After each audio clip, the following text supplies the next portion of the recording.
Shahrukh Khan television থেকে, আর বাড়িতে মা মাসিরা বসে আছে, তো তাদের এন্টারটেইনমেন্টটা কি একদম তাই। সর্বসাকুল্যে বোধহয় দুবার শুটিং দেখেছি। একটা বাড়ির পাশে দেবরাজ রায় দৌড়চ্ছিলেন ক্যালকাটা 71 ছবিতে, আর কে কে মহাজন ক্যামেরা নিয়ে দৌড়চ্ছিলেন। আমার প্রোটাগনিস্ট ছিলেন মিঠুন চক্রবর্তী, এবং আমি এবং আমাদের এক বন্ধু, আমরা গেছিলাম ভুবনেশ্বরে মিঠুন দাকে স্ক্রিপ্ট শোনাতে, এবং মিঠুন দার স্বভাব সিদ্ধ ভঙ্গিতে প্রসেনজিৎকে ফোন করে বললেন যে, ও বুম্বা, এই ছবিটা কেউ লোগা দিয়ে নামাতে পারবে না। Cup of chai with Orunima, a cup of chai with Orunima, a cup of chai with Orunima, a cup of chai with Orunima, a cup of chai with Orunima. Welcome back to our show cup of চা with Arunima. আমি অরুণিমা তোমাদের সামনে আবার হাজির হয়ে গেছি নতুন একটা ঝাঁ চকচকে পডকাস্ট সাকসেস স্টোরি নিয়ে। আমাদের পডকাস্ট শুধু একটা পডকাস্ট নয়, আমাদের পডকাস্টে আমরা প্রতিনিয়ত সাকসেসফুল মানুষদের সাকসেস স্টোরি নিয়ে তোমাদের সামনে হাজির হয়ে যাই, যেটা two motivate people, to inspire people. আজকে আমার স্টুডিও আলো করে যাকে আমি পেয়েছি, আমার অনেক দিনের স্বপ্নও ছিল বলতে পারো তোমরা।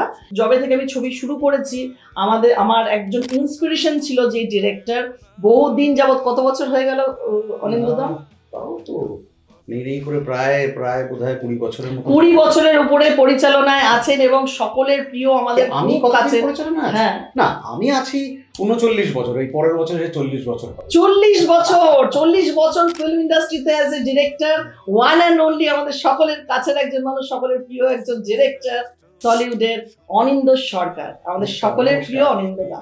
তোমাকে অনেক অনেক শুভেচ্ছা, নমস্কার। অনিন্দদা, খুব ভালো লাগলো আমার এখানে এসে। একটা ওয়ান্ডারফুল প্লেস, ওয়ান্ডারফুল পজিটিভ একটা জায়গা। Thank you. খুব ভাইব্রেটেড হচ্ছে একদম। রিয়েলি? আর এরকম একজন সুন্দরীর পাশে আরো বেশি। তাহলে পরের ছবিতে কিন্তু কাজ করতে হবে, নিশ্চয়ই আবদার করে ফেলবো। আচ্ছা অনিন্দদা, সবচেয়ে বড় কথা আমার কাছে আজকের অন স্ক্রিন বলছি, যবে থেকে আমি পডকাস্ট শুরু করেছি, কেন যবে থেকে আমি প্রোডাকশনটাই শুরু করেছি, তবে থেকে মনে হতো অনিন্দদার একটা অ্যাডভাইস নিই, অনিন্দদার কাছ থেকে এটা জানি। অনেক সময় তোমাকে ফোনও করেছি অনেক ব্যাপারে, ছবি রিলিজের সময় বা পডকাস্ট যবে থেকে করছি, মনে হয় কবে অনিন্দদার সাকসেস স্টোরিটাকে শোনাতে পারবো। এটাই মুশকিল, সাকসেস আর কোথায়? একদম সাকসেস না, সাকসেস কোথাও নেই। Industry has sucked me quite a lot of time, but success সেই অর্থে কিছু নেই। না অনিন্দদা ঠিকই আছে এখনো পর্যন্ত। এই লং টার্মে যে থাকা, একটা অদ্ভুত গান আছে না কবি সুমনের, হাল ছেড়ো না বন্ধু বরং কণ্ঠ ছাড়ো জোরে, দেখা হবে তোমায় আমায় অন্য গানের ভোরে। সবসময় মনে হয় যে অন্য গান একটা ভোর আসবে, নতুন কিছু করি আমরা একদম। তো এইরকম একজন পাওয়ার প্যাক ডিরেক্টরের আমি আজকে কথোপকথন নিয়ে তাকে তোমাদের পডকাস্টের সামনে আমি আসতে পেরেছি। I am feeling really blessed. চলো আর কথা বাড়াবো না, শুনে নি অনিন্দদার অনেক অজানা কথা তোমাদের সামনে আসবে। অনিন্দদা, আজকে এত বছর তুমি ফিল্ম ইন্ডাস্ট্রিতে, বলতে গেলে তুমি কান্ডারি, একটা টাইমে তো তুমি পুরো কান্ডারি ছিলে বা এখনো আছো, এবং সেই টাইমে যে পরপর ছবি করা, ছবিগুলোর নামগুলো যদি একটুখানি আরেকবার আমরা রিভিউ করে বলছি। তার আগে আমার মনে হয় যে এই যে জার্নিটা আমার এত বছরের অ্যাকচুয়ালি শুরু হয়েছিল জবে থেকে, সেটা হচ্ছে 1986। তো খানিকটা আমি অজান্তেই চলে এসেছি এখানে। আমি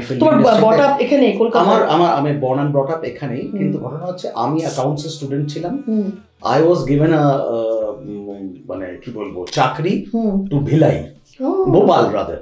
হ্যাঁ, তো সেইখানে আমার চাকরি করার কথা ছিল, কিন্তু আমি চাকরিতে যাব বলে ট্রেনে উঠেও বাড়ির লোক যখন আমায় সি অফ করে চলে গেছে, আমি ট্রেন থেকে নেমে পালিয়ে গেছিলাম, আমি চাকরিটা করবো না। হ্যাঁ, আমার ভিতরে একটা ক্রিয়েটিভ ইনস্টিংক্ট কাজ করতো, আমি তখন থিয়েটার করতাম নিজে, তো ওইভাবে রয়ে গেছিলাম। তারপরে আমার বাবা এই ইন্ডাস্ট্রির সঙ্গে যুক্ত ছিলেন মোর দ্যান 41 ইয়ার্স। তো ইনফ্যাক্ট মৃণাল সেনের প্রধান সহযোগী পরিচালক আমার বাবা অমল সরকার। তার মানে ওটা তোমার ব্লাডে ছিল। কিন্তু সেটা আমিও ফিল করিনি কোনোদিন। কিন্তু ক্রিয়েটিভিটি ছিল, থিয়েটার করতাম, নানান রকম লেখালেখি করতাম, এইগুলো করতাম। সিনেমায় যে আসবো সেটা কোনোদিন ভাবিনি আর কি, কোনো প্ল্যান ছিল না। ইনফ্যাক্ট একদিন আমার বাড়িতে একজন খুব কৃতি একজন পরিচালক, তিনি একটা কাজ নিয়ে বাবাকে চিত্রনাট্য একটু কারেকশন করাতে এসেছিলেন।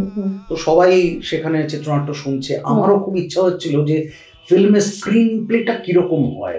আমি নাটকে অনেক রকম ডক্টর করেছি, নাটকের স্ক্রিপ্ট করেছি, কিন্তু ফিল্মের স্ক্রিন প্লে কীরকম হয় সেটা আমার জানার খুব একটা আগ্রহ ছিল। যে আমি বারবার ওই ঘরে ঢুকছিলাম, একটু শোনার চেষ্টা করছিলাম, কিন্তু নানান রকম কায়দা করছিলাম, যে বই খুঁজছি, পেন খুঁজছি, মানে আবার বেরিয়ে যাচ্ছে প্যাশনটা কিভাবে, আবার আবার 2 মিনিট পরে আবার ঢুকছি, খানিকটা পর্দার বাইরে থেকে শুনছি। আমার বাবা এমনি খুব রাশভারী মানুষ ছিলেন, মৃতভাষী, কম কথা বলতেন। হঠাৎ উনি বুঝতে পেরে আমাকে বললেন, তোমার তো খুব শোনার ইচ্ছে, তো তুমি এক জায়গায় বসো, বারবার আসছো যাচ্ছ, ওদের ডিস্টার্ব হচ্ছে তো। ব্যাস ওই যে বসে গেছিলাম, শুনলাম। তারপর সবাই যেমন নিজের ওপিনিয়ন দিলেন পুরো স্ক্রিপ্ট শোনার পরে। সেখানে ডিওপি কমল নায়ক ছিলেন, সুকান্ত ভট্টাচার্য ছিলেন। তোমার ওই ছোটবেলাটা ওনাদের সাথে, মানে ছোটবেলা বলতে আমি তখন মানে কলেজ পাস গ্রাজুয়েশন হয়ে গেছে সমস্ত কিছু। আর 5টা বাঙালি ছেলে যেমন টিউশনই করে, সেলসের চাকরি করে ইত্যাদি, অমুক করতাম। সেটা দেখে আমার পিসমশাই একটা চাকরি জোগাড় করে দিয়েছিলেন। কিন্তু I did not turn up there. আমি সেই চাকরিটা ছেড়ে দিয়ে, জলাঞ্জলি দিয়ে এই বাবাকে, তখন ওই স্ক্রিপ্টটা শোনার পরে তখন সবাই ওপিনিয়ন দিতে আরম্ভ করলেন। আমিও আমার মতন, আমাকেও জিজ্ঞেস করো তোমার কেমন লাগলো। তখন আমি কিছু জিনিস বললাম যে এই জায়গাটা এরকম হলে ভালো হতো না, এই দৃশ্যটা তো আমরা আগে দেখে ফেলেছি, তাহলে এই পরের দৃশ্যটার মানে কি। ইগনোরেন্টলি আমি বলেছি, কিন্তু আমি কৌতূহল বসত সবাই খুব পিট চালা, এই তো অমল ছেলে দারুণ, এই দেখো রক্ত কথা বলছে, হ্যাঁ দেখো ওর মধ্যে সিনেমার পুরো বীজটা রয়েছে, সেই জানতাম। তখন হঠাৎ করে আমাদের প্রপোজাল এলো যে তুমি অ্যাসিস্ট করবে। তো আমি একটা কনফিউশনে আমি আমার বাবার দিকে, মুখের দিকে তাকালাম। তো উনি বললেন, বলো যদি তুমি কাজ করতে চাও। শ্যামল, মানে যে ভদ্রলোক এসেছিলেন, শ্যামল ঘোষ, তো ও ভালো ছেলে, কাজটা জানে, ওর কাছে কাজটা শিখতে পারবে। হ্যাঁ, মানে তখন অ্যাসিস্ট করা কাকে বলে, খায় না মাথায় দেয়, আমি কিছুই জানতাম না। হ্যাঁ, বাবা এই ট্রেডে থাকা সত্ত্বেও আমি সর্বসাকুল্যে বোধহয় 2বার শুটিং দেখেছি। একটা বাড়ির পাশে দেবরাজ রায় দৌড়চ্ছিলেন ক্যালকাটা 71 ছবিতে, আর কে মহাজন ক্যামেরা নিয়ে দৌড়চ্ছিলেন তার পেছনে, মানে নকশাল পিরিয়ডের গল্প বা ইত্যাদি। আর একবার দেখেছিলাম আমাদের বাড়ির সামনে একটা স্কুল ছিল, সেখানে ছাদের ওপর অপর্ণা সেন এবং শুভেন্দু চট্টোপাধ্যায় একটা সিঁড়ি দিয়ে উঠছেন আর নামছেন। আমি আমার নিজের বাড়ির ট্যাঙ্কে বসে দেখছি, আমি ভাবছি যে এরা এতবার ওঠে নামে কেন, এরকম করছে কেন, একবার করলেই তো হয়ে যায়। ওই যে বারবার কাট হচ্ছে, ঠিক মতন হচ্ছে না, সেটা তো ধারণা ছিল না আর কি। এইবার আমার জার্নিটা শুরু হয় as a clapper boy basically. সেটাও আমাকে মানে প্র্যাকটিক্যালি মানে চেয়ে নিতে হয়েছিল যে আমি ক্ল্যাপটা দেবো। এবং you won't believe Arunima, I started with a wrong clap. আমি না পুরো ক্ল্যাপটা ভুল নাম্বার বললাম, ফাম্বল করলাম, পুরো আউট অফ টেনশন ওটা করে ফেললাম। দিয়ে আমি মনে মনে ভাবছি যে অনিন্দ্য সরকার, তোমার জীবন আর কিচ্ছু হবে না, যদিও হয়নি খুব একটা কিছু, তবুও বলছি যে কিছুই হবে না। তুমি একটা জিনিস এরকম, তখন আমাকে বললো তুমি মুখস্থ করছো কেন, তুমি দেখে বলা যায়। আমি ভাবলাম আমি কত বড় ইডিয়েট যে আমি ওটাকে মুখস্থ করতে যাচ্ছি, 55/7 + 9 + 11, এটা আমি মুখস্থ করতে যাচ্ছি। এটা তো দেখে দেখে বলা যায়, দেখে বলে ওই র্যাপিডনেসটা তোমার হবে, যে ক্ল্যাপটা প্রপার টাইমে দিতে হবে আর কি। তখন তো ডিজিটাল ওয়ার্ল্ড ছিল না, ক্ল্যাপ দিতেই হতো আর কি। এই যে নার্ভটা আমি পেলাম, আমি নিজেকে বোঝালাম যে you should be very cool, calm এবং ফোকাসড। এই প্রত্যেকটি ছেলেপুলে, এখনকার ছেলেপুলেদের বলি, এবং যারা শুধুমাত্র ডিরেকশনে, যারা ইনফ্যাক্ট অভিনয় করতেন তাদেরকেও বলি, ফোকাসটা ঠিক রাখতে হবে তোমাকে। তো আমি সেইটা দিয়ে শুরু করলাম। শুরু করার পর I did not look back. তখন না আমার ভালোবাসা আর আমার প্রেম জন্মে গেল সিনেমার প্রতি। এবং আমি সব জায়গায় একটা কথা বলি, এটা আমার তৈরি করা স্লোগান। যেমন সবকিছু না কোম্পানিটা পেটেন্ট থাকে না, একদম সেরকম এটা আমার পেটেন্ট। আমি সবসময় বলি, জিসকে সিনেমে হ্যাঁ মা, তার নাম সিনেমা। এটা আমি সবসময় বলি, এটা আমি বিশ্বাস করি মন থেকে। আমি অন্য কিচ্ছু জানি না, আমি শুধুমাত্র সিনেমার বাতাবরণে বাঁচতে ভালোবাসি। তো হোয়াটসোএভার, এই যে শুরু হলো কর্মকাণ্ড, তারপর I went on assisting people নানান রকমভাবে। একটা সময় যখন একটুখানি কাজটা বোঝার চেষ্টা করছি, লেন্সগুলো কি হয়, ডিস্টেন্স হলে কি হয়, ডেপথ অফ ফিল্ড কাকে বলে, কাটিং পয়েন্টগুলো কীরকম কি হয়, এডিটে গেছি, নানান রকম কিছু করেছি, রিরেকর্ডিংয়ে ছিলাম, মানে টেকনিক্যালিটিস ভুলে যাচ্ছ। হ্যাঁ, এবার কি অ্যাক্সেস, কি করে কি করব, হাইট অফ ক্যামেরা, তো সমস্তটা মিলিয়ে মিশে। এবং ফিল্মে নিজেরা আমরা রোল ইয়ে করতাম, রিল গোটাতাম, ইয়ে করতাম, স্প্লাইসারে জয়েন করতাম। হ্যাঁ, খুব টাফ ছিল। স্প্লাইসারে জয়েন করতাম, এমনকি নেগেটিভ যখন কাটিং হচ্ছে সেখানে ধরতে দিতেন না আমাদের অরবিন্দবাবু নেগেটিভ কাটিং, সেখানে গিয়ে লিকুইড সিমেন্টটা দিয়ে দিতাম যে ওইটুকু যায় না, এরকম করে করে করে এমনকি প্রজেকশনে গিয়ে কার্বন চেঞ্জ করেছি। বিজলি সিনেমার প্রজেকশনে গিয়ে নাগপঞ্চমী বলের ছবি, তখন আমি অ্যাসোসিয়েট ডিরেক্টর হয়ে গেছি, তো ছবিটা এখানে রিলিজ করেছিল। আই ওয়াজ অনলি টেকনিশিয়ান, এখান থেকে একমাত্র আমিই ছিলাম। আর এখান থেকে প্রচুর শিল্পীরা গিয়েছিলেন, সে প্রসেনজিৎ, ঋতুপর্ণা, বিপ্লব চট্টোপাধ্যায় ইত্যাদি, যুগ ছিল। কিন্তু আমি একমাত্র লোক বলে, কার্বন কমে গেছে বলে পর্দা একটুখানি কালো হয়ে গেছে, তখন লোকজন চিৎকার করছে চেয়ার ভাঙাভাঙি, তো আমি গিয়ে কার্বন চেঞ্জ করেছি। তখন প্রজেক্টর ম্যান ঘুমোচ্ছেন হয়তো, সেটা লাগিয়ে দিয়েছে, জাম্বো ক্যান, 1000 ফিটের ক্যান চলছে, সেটা খেয়াল করেনি, আমি গিয়ে কার্বন চেঞ্জ, মানে এই দিনও করতে হয়েছে। সেইখান থেকে আস্তে আস্তে আস্তে করে উত্তরণ। এবার যখন টেলিভিশনের পর্বটা আসে, সিনেমা তখনও পাইনি, তখনও কনফিডেন্স তৈরি হয়নি যে ছবিটা করতে পারবো বা ইত্যাদি আর কি। মানে এখনকার মতন অনেকে যেমন এসেই একজন পরিচালক হয়ে গেলাম, হ্যাঁ, আমাদের ওই কর্মকাণ্ডটার পেছনে সবসময় যে অনুশীলনটা দরকার সেইটা ভীষণভাবে ফিল করেছি। টেলিভিশন আসার পর একটা বুম তৈরি হলো মেগা সিরিয়ালের, আমিও শুরু করে দিলাম কাজ। মাই ফার্স্ট মেগা ওয়াজ তৃষ্ণা। তৃষ্ণা দিয়ে শুরু হলো। তৃষ্ণাতে মানে এক ঝাঁক নতুন ছেলে মেয়ে, তখন এই জুন মালিয়া, শ্রীলেখা মিত্র, সুদীপ্তা চক্রবর্তী, অপরাজিতা আড্র, নীল, ইভেন পরান্দা স্টার্টেড উইথ, মানে ইন আ ব্রডার সেন্স, মানে বড় আকারে পরান্দা শুরু করলেন, অরুণ বন্দ্যোপাধ্যায়, ভাস্কর ব্যানার্জি, এক ঝাঁক লোকজন নিয়ে তৃষ্ণা আমরা আরম্ভ করলাম। এবং Trishna became, you'll be surprise to hear this, তখন টিআরপি বলে কিছু থাকতো না, টেলিভিশন রেটিং আসতো না, তখন আইএমআরবি রিপোর্ট আসতো, Indian marketing research bureau, all India বেসিসে। এবং Trishna being a Bengali serial, it became number 4th। হ্যাঁ, তৃষ্ণা মানে সবাই জানে আমরা। সেই সময় থেকে তারপরে লুক ব্যাক, তারপর তৃষ্ণার পরে আসার পরে শ্রীরামকৃষ্ণ, যেটা আমাকে একটা অন্য মাত্রা দিয়েছিল। আমি নিজে কাজ করে, আমি নিজে তখনও বুঝতে পারিনি আমার ওই অল্প বয়সে আমি রামকৃষ্ণের মতো একটা ভাস্ট সাবজেক্ট, যেখানে রিসার্চ এবং এত একটা বোধের প্রয়োজন আর কি, আমি করতে পারবো। কিন্তু আই সাকসেসফুলি ডিড ইট, মানে যে কোনো ঈশ্বরের আশীর্বাদ বা তোমাদের সকলের ভালোবাসা, সেইটা করলাম। এবার টেলিভিশন করে যাচ্ছে, একটু দুধের স্বাদ ঘুলে মিটছে না, মানে নানান রকম কিছু হচ্ছে, কিছুই হচ্ছে না।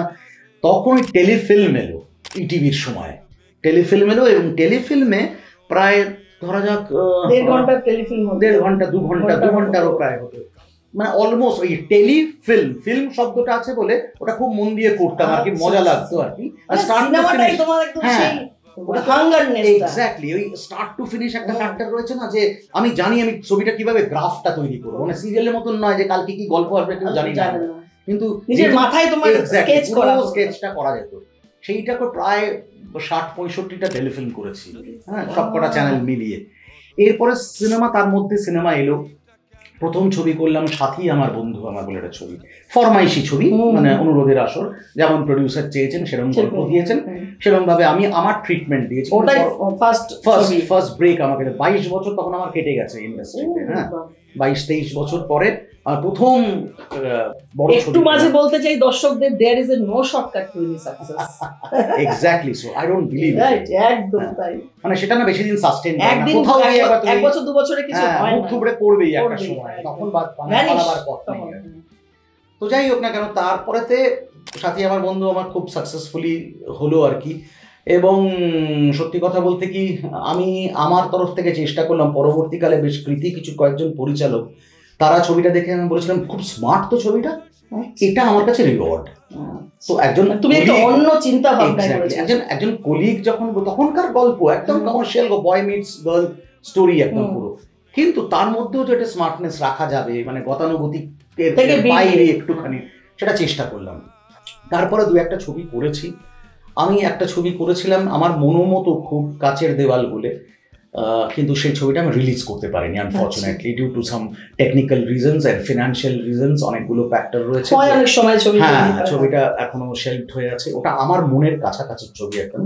এছাড়া গেম প্ল্যান বলে একটা ছবি করেছিলাম মাকুকে নিয়ে, মানে পল্লবী ওর ছিল, মহেশ ঠাকুর ছিলেন বম্বের, সেই ছবিটা। তারপরে মেম সাহেব বলে একটা ছবি করেছিলাম, একই লাবণ্যে বলে একটা অন্য ধরনের ছবি করেছিলাম দেবশঙ্কর হালদার এবং, ওটা তো আমরা সবাই জানি, হ্যাঁ, সেটাও একটু অন্য ধরনের গল্প।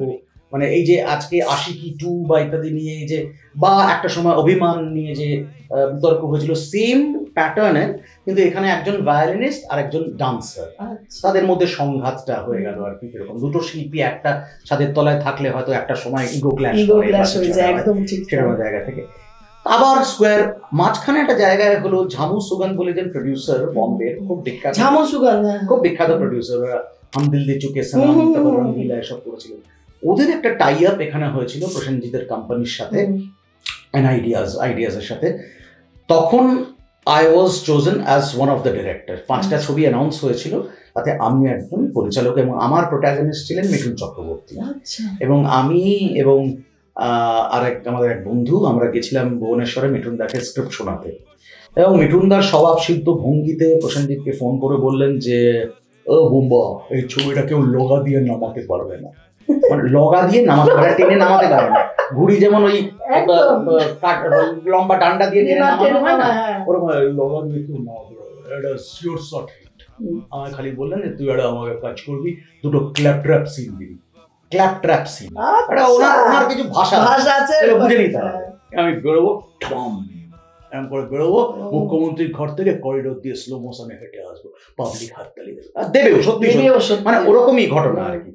কিন্তু তখন যে কোনো কারণেই হোক, ওই টাই আপটা ঝামু সুগন্ধের সঙ্গে আইডিয়াজের টাই আপটা কোনো কারণে ব্রেক করে গেল, এবং ওই যে কপাল, আবার আমাকে ব্যাক টু স্কোয়ার ওয়ান, আবার টেলিভিশনে ফিরতে হলো।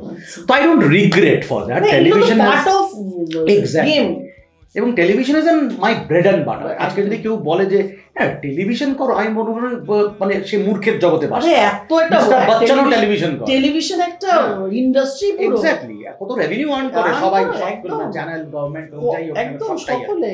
এবং শাহরুখ খান টেলিভিশন থেকে, আর বাড়িতে মা মাসিরা বসে আছে, তো তাদের এন্টারটেইনমেন্ট নাকি একদম তাই। আর সত্যি কথা বলতে কি, সিনেমা দেখার মানে আজকের দিনে মাল্টিপ্লেক্সে সিনেমা দেখতে গেলে যে পয়সা লাগবে, কটা মানুষ কটা মানুষ পারবে সেটা অ্যাফোর্ড করতে? একটা 250-300 টাকার টিকিট প্লাস কিছু একটা খেতে গেলে সেখানে 500 টাকা করে চলে যাচ্ছে, মানে ইটস ইম্পসিবল। মিডিয়াকর ফ্যামিলি তো পারবেই 2000 টাকা খরচা অ্যাকচুয়ালি মানুষ টেলিভিশন মুখী, সেই বা যারা বয়স্ক মানুষ, তারা কোথায় যাবে? তারা তো ওইখানেই রিমোটটা হাতে ওইটুকুই দেখবেন আর কি। তো আই এম প্রাউড যে আমি টেলিভিশন মেকার। সেটা থেকেও এখন বিরত, সেটা অজ্ঞাত কারণ আমি জানি না। মানে এখন আমরা একটু সাইড লাইনের ধারে রয়েছি। আমারই প্রায় 14 জন অ্যাসিস্ট্যান্ট, তারা এখন পরিচালক। তো সেটা মানে তুমি তৈরি এত জনকে তৈরি করে, হ্যাঁ তাদেরকে সুযোগ আমি দিয়েছি যে না তোমরা তোমার মতো কাজ করো, ইন্ডিপেন্ডেন্টলি কাজটা করো, ঠিক আছে এই সিনটা করতো ভাই, দেখি ভুল হোক, আমি তো বারবার বলতাম ভুল কর, ভুল করলে আমি শুধরে নেবো, যে কোনো ভাবেই হোক না কেন। তো ইউ টেক দ্য চান্স। তারা খুব ভয় ভয়ে বা কেউ উৎসাহ নিয়ে করেছে, এবং তারা আজকে কিন্তু সেই জায়গা থেকে প্রায় 14 জন।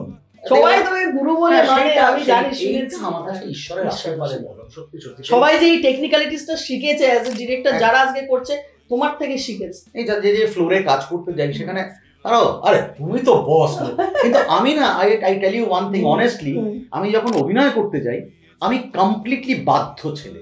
এই যে একটু আগে আমি এখানে এলাম, তার আগে আমি একটা ছোট্ট আউটডোর ছিল, করার পরে আমি যে ফ্লোর ডিরেক্টর তাকে জিজ্ঞেস করলাম যে আমাকে একটু বেরোতে হবে, আমি যাবো? আমার অ্যাকচুয়ালি বেরোনোর কথা 3:30, তখন বাজে 3:45 বাজে। সে বললো হ্যাঁ তুমি ঘুরে এসো। ইনফ্যাক্ট বাথরুম গেলেও আমি আমার পরিচালককে জিজ্ঞেস করে যাই আমি যাবো কিনা। আমি জানি হি ইজ দ্য বস, হ্যাঁ on floor he is the boss, he is my তখন টিচার। সে যদি বলে ডান দিকে না, সে ক্যামেরা থ্রু দিয়ে দেখছে, আমি তো উল্টো দিকটা দাঁড়িয়ে আছি, আমি তো সবটা জানি না। তার মাথায় ভাবনা রয়েছে এই ডান দিকে করলে তার ওই লোকটাকে আমি এখানে আউট করবো, পরেরটা আমি এখানে জুড়বো। আমি তো শুধুমাত্র আমার চরিত্রটা নিয়ে ভাবছি তখন না। সেটা আমার মনে হয় অভিনেতাদের ভাবা উচিত যে পরিচালক। বন্ধুরা তোমরা যারা দেখছো, মানে তারা বুঝতে পারছো আসলে যে একটা ক্রিয়েটিভ পারসন, এরকম নামজাদা ডিরেক্টর অনিন্দ সরকারকে কে না চেনে, কে না জানে। এই ইন্ডাস্ট্রিতে উনি দাপিয়ে কাজ করেছেন, এখনো করে চলেছেন। আমরা তো ফলো করি মোটামুটি স্টাইল, ফ্যাশন, ক্রিয়েটিভিটি। একটা দিন এরকম স্টাইল ফ্যাশনের ইয়েতে বললাম, চ্যালেঞ্জ 2 বলে একটা ছবি হয়েছিল চক্রবর্তী। আমি তখন পাশের ফ্লোরে দাসানি স্টুডিওতে, পাশের ফ্লোরে সুখ ঠিকানা Baikunthapur, I was a producer and the director. হ্যাঁ, I had my partner OP Ahuja, তার সঙ্গে আমি একত্রিতভাবে এই কাজটা করছিলাম। তো আমি যেমন আমার যে ফ্ল্যামবয়েন্স, আমি হোয়াইট ট্র্যাক প্যান্ট, তার সঙ্গে টি শার্ট মানানসই, তার সঙ্গে তোয়ালে ফোয়ালে নিয়ে গ্লাস ফেস করে রাজ ডেকে নিয়ে এসে দেবকে, দেখ দেখ দেখ ডিরেক্টরের হাবভাব দেখ, ডিরেক্টরের পোশাক আশাক দেখ, বুঝিস ভাই কি অবস্থা, মানে দিস ওয়াজ এবার এইটা না একটা ফেলোশিপ। রাজ ওটা দেখাতে এসেছে মানে কি ওটা হেও করার জন্য না, ওটা থেকে উদ্বুদ্ধ, হ্যাঁ ওটা তো মানে ডিরেক্টর মানেই লোকে ভাবে এ হয়তো একগাল দাড়ি হবে, মাথার উস্কো ফুস্কো চুল, সত্যি ডিরেক্টরদের অবস্থা খুব খারাপ, দাড়ি না থাকলে দাড়ি গজিয়ে গেল, ওই যে চিন্তায় টেনশন, সিনেমা বানানো is not a matter of joke. Director তো একটা হিরো, তাই না? তাহলে সে এতগুলো মানুষকে কি করে, কারণ তার কাজে সে হিরো, তার কাজে সে হিরো। আমরা যেটা সবসময় জেনে থাকি, director is the captain of the ship. এটা কেউ সিচুয়েশনের সাথে চেঞ্জ হোক, ভাবনা চিন্তা চেঞ্জ হোক, ড্যাম কেয়ার, বাট এটা তো সত্যটা সত্যই। যে ধরনের ছবি করুক না কেন সে তার মতো করে করবে, কিন্তু সেখানে he is the supreme authority, সেখানে সেই মানুষটা তার একটা নিজস্বতা থাকবে না কেন? আমি যখন তুমি করেছিলাম তখন আমি সন্দীপের কাছ থেকে শুনেছিলাম যে অনিন্দদা খুব প্রেস করেছে। সত্যিই তাই, আমি বলেছিলাম যে আরে বাপ রে বেশ ভালো তো, এবং মানে আমাদের এখানে তো মহিলা পরিচালক ভীষণ কম, একদম ঠিক তাই। আমার মনে হচ্ছিল আরেকজন যদি অ্যাড হন, আবার সত্যি সত্যি মানে আই অলওয়েজ অফার ইউ, মানে ক্যামেরার পেছনে আমার মনে হয় যে you will be also comfortable, এটা আমার ভীষণভাবে মনে হয়। আর অ্যাট দ্য সেম টাইম একটা মানুষের ছবি করেছে সুন্দর করে, সে আমাদের উচিত, আমাদের কলিগরা যদি আমরা প্রশংসা না করি তাহলে বাইরের লোক কেন? একদম একদম আমাদের প্রত্যেকের উচিত একটা অন্য কাউকে, না ভাই তুমি ভালো কাজ করেছো, খুব সুন্দর, আমি তোমার কাজটা দেখলাম, এটা প্রেস করা, মানে তাহলে কি সবাই। এই যে সেদিনে আমাকে একজন জিজ্ঞেস করলো, মানে অনস্ক্রিন বলছে দেবের ছবিটা দেখলাম তোমার পেজে, ধূমকেতুটা, আমি বলছি না ইটস আমাদের ভালো লাগা, আমাদের ইন্ডাস্ট্রির একটা ভালো ছবি হচ্ছে, 10 বছর পরে একটা ছবি রিলিজ হয়েছে, এটা বন্ধ হয়ে গেছে, ওকে বলছি যে ভাই যাও গিয়ে ভালো করো, 10টা বছর পরে একটা ছবি, আমি তো জানি ছবি বন্ধ হয়ে পড়ে থাকার যন্ত্রণা, সেই জায়গা থেকে আজকে 10 বছর পরে ছবিটা যখন মুক্তি পেল, সবার পাওয়া এটা ইনকিউবেটর থেকে একটা শিশুকে বার করে আনার মতন আর কি, ওই প্লেজারটা তো দরকার ভীষণ। যারা সিনেমাওয়ালা তারাই বোঝে কষ্ট কেউ বুঝবে না। সুতরাং সিনেমা স্টারদের যারা জন্ম দিচ্ছে এবং দাদার হাত দিয়ে কত আর্টিস্টরা তৈরি হয়েছে একটা সময়, তাই তারাও আজকে দাপিয়ে কাজ করছে ফিল্ম ইন্ডাস্ট্রিতে। সে তো বটেই। তোমার এবং অভিনয়, যেহেতু তুমি ছোটবেলাতে মানে কম বয়সে তুমি থিয়েটার করেছিলে, এখন তো দাপিয়ে তোমার অভিনয়ের যে সিরিয়ালগুলো আছে সেগুলোও বলো। এক্স্যাক্টলি, সে মানে ইনফ্যাক্ট রামকৃষ্ণর পরে তো যখন থেকে আমরা ইটিভি এলো, তখন ওই সোনার হরিণ বলে একটা সিরিয়াল দিয়ে শুরু করলাম ইটিভিতে। তারপর একটা খুব উল্লেখযোগ্য সিরিয়াল আমি করেছিলাম, এমন স্টার স্টার্টেড, আলোকিত এক ইন্দু। সেটা একজন বিখ্যাত অভিনেত্রী ছিলেন ইন্দুবালা দেবী, মানে কাননবালার সময়, কানন দেবীর সময়কার। এবং ইন্দুবালার লাইফ নিয়ে উনি ফিল্ম, রেডিও, যাত্রা, সিনেমা সবটাই সব ক্ষেত্রেই বিচরণ করেছিলেন। ইন্দুবালা নিজে গান গাইতে পারতেন, প্রচুর রেকর্ডস আছে ইন্দুবালার খুঁজে পাওয়া যায়, সেটাও রিসার্চ ওরিয়েন্টেড সাবজেক্ট। এবং বিদেশি যে এই অত্যাচার ছিল তার এগেনস্টে লড়াইও করেছিলেন এক সময়, তখনকার দিনের। এবং একটা ঘটনা ঘটেছিল যেটা থেকে ওনার চারিত্রিক বৈশিষ্ট্যটা বোঝা যায়। উনি বলেছিলেন যে আমি নামের পাশে বালা কেটে দেবী হতে চাই না। এটা হয়তো কাউকে কটাক্ষ করেছিলেন, আমি নাম নিচ্ছি না, সেই ধৃষ্টতা আমার নেই, কিন্তু উনি বলেছিলেন আমি নামের পাশে বালা কেটে দেবী হতে চাই না, আমি ইন্দুবালাই থাকতে চাই, এবং আমি রূপগাছির মেয়ে, আমি সেখানকারই থাকতে চাই। রূপগাছি মানে হচ্ছে তখনকার দিনে রেড লাইট এরিয়া, সেইখানকার মেয়ে হিসেবে এসেছিলেন। তার মা সার্কাসে খেলা দেখাতেন, রাজবালা। তো সেখানে স্টার স্টার্টেড, মানে কে ছিলেন না আর কি সেই সিরিয়ালে, হারাধন বন্দ্যোপাধ্যায়, কে করেছিলেন, মোনালি ঠাকুর, সেও এখন স্টার বিশাল আর কি। হারাধন বন্দ্যোপাধ্যায়, তারপরে আমাদের কি বলে তাপস পাল, নয়না বন্দ্যোপাধ্যায়, এখন নয়না ব্যানার্জি, তারপরে সাহেব চট্টোপাধ্যায়, দেবদূত ঘোষ, বিশ্বনাথ, তারপরে আমাদের অভিষেক চট্টোপাধ্যায়, পুরো ফিল্মের মিতালি চক্রবর্তী, মানে পরাণ বন্দ্যোপাধ্যায়, অনামিকা সাহা, মানে ভর্তি, গার্গী রায়চৌধুরী, কুণাল মিত্র, মানে স্টার স্টার্টেড একদম সিরিয়াল। এবং এত ভালো লাগতো ওই কাজটা, তখনকার দিনের কাজের সত্যি একটা মানে অন্যরকম ব্যাপার ছিল। তখন না ডিরেক্টর যেটা বলতো সেটাই তো ফাইনাল হতো, আর লাফিয়ে লোকে এসে ওই সময়টা বসে যেত টেলিভিশনের সময়, এখনো হয়তো বসছে, কিন্তু এটা অভ্যেসে, সেটা অভ্যেসে। আর ভালো লাগা, ডিজিটালটা তো একটু ডিস্টার্ব করেই ফেলে সেই, একদমই তাই। দারুণ লাগছে, মানে আজকে আমার সত্যি কথা ভীষণ, এই এপিসোডটা আমার কাছে very important episode, I mean to say. মানে আমিও উদ্গ্রীব হয়েছিলাম কবে আসবো। অনেকবার কথা হয়েছে দাদার ব্যস্ততম টাইমের মধ্যে, আজকে আমরা অ্যাট লাস্ট শিডিউল করতে পেরেছি।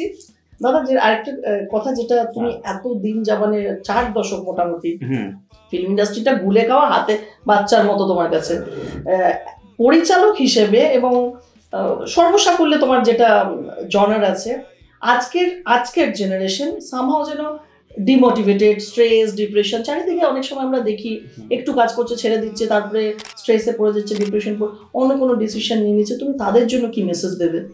ওই যে প্রথমেই বললাম ফোকাসটা ঠিক রাখা, ফোকাসটা ঠিক রাখবে। আমার মনে হচ্ছে যে সময়টা তো খুব অস্থির চতুর্দিকে না, আর অস্থিরতা এমন একটা জিনিস না, এটা সংক্রামক ভীষণ, যেমন হাই তুললে আরেকজনের হাই ওঠে। এই খবরের কাগজ বা নিউজ খুললেই আমরা দেখতে পাচ্ছি নানান রকম খুন খারাপি, ধর্ষণ, নেগেটিভ। তার প্রতিফলন ঘটছে ওয়েব সিরিজে। ওয়েব সিরিজ কিন্তু মেন সাবজেক্ট হচ্ছে ক্রাইম, স্কিন শো, ব্লাডশেড, হ্যাঁ সারাক্ষণ এই খুন করেছে। এবং সে সমস্ত সমাজটা মানুষ তখনই ভাবতে আরম্ভ করছে এটাই বোধহয় আমাদের সমাজ। হ্যাঁ, তো এইটার থেকে বেরোনো ভীষণ দরকার। এবং এখনকার ছেলেমেয়েরা না অল্পে খুব অসহিষ্ণু হয়ে পড়ছে, এটা কেন নেই, ওর কেন আছে, আমার কেন নেই, ওই গাড়িটা চড়ছে আমার কেন নেই। মানে টার্গেটটা না এমন একটা জায়গায় চলে এসছে, মানে ওই সেলসের লোকের মতন যে টার্গেট ফুলফিল করতেই হবে। তো ওর জীবনে মনে হচ্ছে এই 3 বছরের মধ্যে আমার সময় কম। আগে কি হতো, একটা যুগ মানে 12 বছর, এখন ইউসি 3 বছর 2 বছরের মধ্যে সমস্তটা পাল্টেছে। যে রাস্তাটা আগে গেছি সেটা, ওমা এই বাড়িটা কবে হলো, এই দোকানটা কবে হলো, রাস্তাটা পুরো চেঞ্জ হয়ে গেছে, ফ্যাশন চেঞ্জ হয়ে গেছে, লোকের কথা বলার স্টাইল চেঞ্জ হয়ে যাচ্ছে, সবাই একটু এখন ওই অ্যাব্রিভিয়েশনে কথা বলে, শর্টকাটে। হ্যাঁ, ওই সবাই গুড মর্নিংটা দেখবে জিএম আসে, হ্যাঁ তার তো অনেক রকম মানে হতে পারে। একটা গুড মর্নিং লিখতেও এইটুকু সময় নেই, কারণ এই যে আমি সেদিন একটা কোথায় যাচ্ছিলাম ট্রেনে, তো ওটা দেখছি একটা বাচ্চার হাতে মোবাইল, বাচ্চাটা ইন দ্য সেন্স ওই 7-8-9 বছর বা 10 বছর, তাও বোধহয় ওরকমই হবে। সে মোবাইল ঘাঁটছে, ঠিক আছে, সে স্ক্রোল করছে, 5 থেকে 7 সেকেন্ডের বেশি একটা জায়গায় স্টিক করছে না, আবার পরেরটা চলে যাচ্ছে, আবার পরেরটা চলে যাচ্ছে। তার মানে তার মধ্যে ওই অস্থিরতা রয়েছে, এই পুরোটা কিছু দেখার দরকার নেই, এর পরেরটা কি আছে, এর পরেরটা কি আছে, এর পরেরটা, মানে এই যে অস্থিরতাটা, ওই কারণে সম্পর্ক ভাঙছে, ডিভোর্স হচ্ছে বেশি, একটাতে হ্যাপিনেস নেই কোথাও। অ্যাডজাস্টমেন্ট করলে যে একটু মেরামত হয়ে যায়, সেটা করার মতন মানুষের কারণে না। ওই জন্য প্রচুর সুইসাইডাল কেস হচ্ছে না, ওইটাই নেগেটিভিটিটা, ওইটাই মেসেজ। তো আজকে তোমরা বুঝলে যে খুব ফোকাসড হতে হবে। আজকে দাদা অনিন্দদা সেটাই বললেন যে সবাইকে খুব ফোকাসড হওয়া দরকার, এবং আমরা পুরো শুনে নিলাম। আমরা কি সুন্দর, এটাই মনে হচ্ছে আমি একজন এরকম নামজাদা ডিরেক্টরের পাশে বসে আছি। পুরো মানে কি বলে এটা, কন্টেন্টটা পুরো সিনেমাটোগ্রাফিটা আমরা কতটুকু সময়ের মধ্যে জানতে পারলাম, থ্যাঙ্কস টু ইউ। আর যেতে যেতে আরেকটা কথাই জিজ্ঞেস করি, আপকামিং তোমার যে কাজগুলো আসছে সেগুলো যদি একটু বলে দাও, দর্শকরা তো ফোকাস হয়ে থাকে। কাজ বলতে টেলিভিশনের কাজ সেরকম ভাবে আসছে না, আমি মাঝখানে বেশ কিছু কাজ করছিলাম আকাশ বাংলার জন্য, কিন্তু ওটাও এখন এই মুহূর্তে একটু বন্ধ আছে। তোমার একটা অ্যাওয়ার্ড প্রোগ্রাম হয়, হ্যাঁ সেটাতে আসছি। এবার ঘটনা হচ্ছে যে সেইখানে যেহেতু কাজটা হচ্ছে না, এবার চেষ্টা করছি প্রডিউসার পাওয়ার জন্য, ছবি করবো আর কি। ছবিটা করতে গেলে নিজের মতো স্বাধীনভাবে করতে পারবো একটুখানি, সেটার জন্য। টেলিভিশন তো ফরম্যাট শো হয়ে গেছে, ওখানে চ্যানেল থেকে যেভাবে ডাইরেক্টিভস আসবে সেইভাবেই ওটা করতে হবে। আমি সেটাকে সেই সিস্টেমটাকে খারাপ বলছি না, কিন্তু আমরা স্বাধীনতা করতে পারবো কিনা আই নেভার নো। সেটার জন্য কারোর সঙ্গে অশান্তি লেগে যাবে, এটা চাই না। তার থেকে অভিনয় করছি, সেটা ভালো লাগছে, মজা লাগছে, ঠিক আছে। আর বাকি যে কর্মকাণ্ড, যেহেতু এই সিনেমার ঘেরাটোপেই সবসময় বাঁচি আর কি, এর পাশাপাশি নানান রকম কিছু করি, যেমন কিছু কিছু ইভেন্ট করি আর কি। Bengali film and television award এই 13th September science city main অডিটোরিয়ামে আছে। আপনারা যারা দেখবেন তারা প্লিজ আসুন, বুক মাই শোতেও এর টিকিট পাওয়া যাবে। হ্যাঁ, I will invite you also, তো প্লিজ ডু কাম ওভার। এটা 3য় বছর, তো 3 বছর একটা পরপর জিনিসকে সাকসেসফুল করানো, চারটিখানি কথা। এছাড়াও বেশ কিছু, যেমন বঙ্গ নারী সম্মান, বঙ্গ পুরুষ সম্মান, এগুলো করি। তারপর ওটিটি প্ল্যাটফর্ম, যেটা এখন প্রচন্ড, ওটিটির একটা সম্মান প্রদর্শন, মানে অনগোয়িং একটা ব্যাপার আছে সবসময়। আমি এই ঘেরাটাতে ওই কাজটা হয়তো হচ্ছে না, কিন্তু এই মানুষগুলোর ওয়ার্মথটা শেয়ার করি, উষ্ণতাটা বিনিময় হয়। ডিরেক্টর অনিন্দ সরকার, মানে আমরা অনেক কিছু যা যা অজানা ছিল মানুষের কাছে সেটাও মানুষ জেনে নিল এই পডকাস্টের থ্রুতে। I am really so thankful to you যে তুমি আজকে পদার্পণ করেছো ডিজিম্যাক্স স্টুডিওতে। রিয়েলি এটা আমার কিছু আছে না, মানে বলে শেষ হবে একটা গোটা দিন লেগে যাবে, তাও বোধহয় শেষ হবে। তুমি একাধারে পরিচালক, একাধারে অভিনেতা, একাধারে স্টাইল আইকন। মানে আমরা স্টাইলিশ ডিরেক্টর, মানে আমি যখন ফিল্ম ইন্ডাস্ট্রিতে এসেছি স্টাইলিশ ডিরেক্টর মানে ডিরেক্টর অনিন্দ সরকার। অনেস্টলি স্পিকিং কত যে অভিজ্ঞতা হয়েছে, নানান রকম ভালো খারাপ সব মানে বলতে বলতে আমার মনে হয় গল্প করেই যাই ঘন্টা শেষ হবে।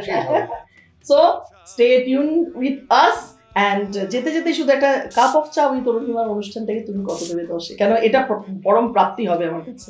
আমার তো মানে মনে হচ্ছে 10-এ 10ই দেওয়া উচিত আর কি। হ্যাঁ, কেননা কোনো অংশে কোনো কিছুতে কম আমি পেলাম না। একদম থ্যাংক ইউ। সবটা মিলিয়ে ওনা 10-এ তুমি যখন বলছো তখন এটা রিয়েলি একটা সার্টিফিকেট ফর মি। হ্যাঁ এক্স্যাক্টলি, কেন ফুল মার্কস এর নিচে কিন্তু কোনো জায়গাই নেই, এখানে মাইনাস করতেই পারবো। থ্যাংক ইউ অনিন্দদা। কেন তোমার কথাটাকে টেনে বলি, সবকিছুর একটা গ্রাফ থাকে, যেরকম ছবি করা, পডকাস্টটার পেছনে পুরো ইমোশন, পুরো হার্ডওয়ার্ক দিয়ে করি, এবং তোমার মতো একজন ডিরেক্টর যখন সেটাকে সার্টিফিকেশন করে on screen, it's a award to me.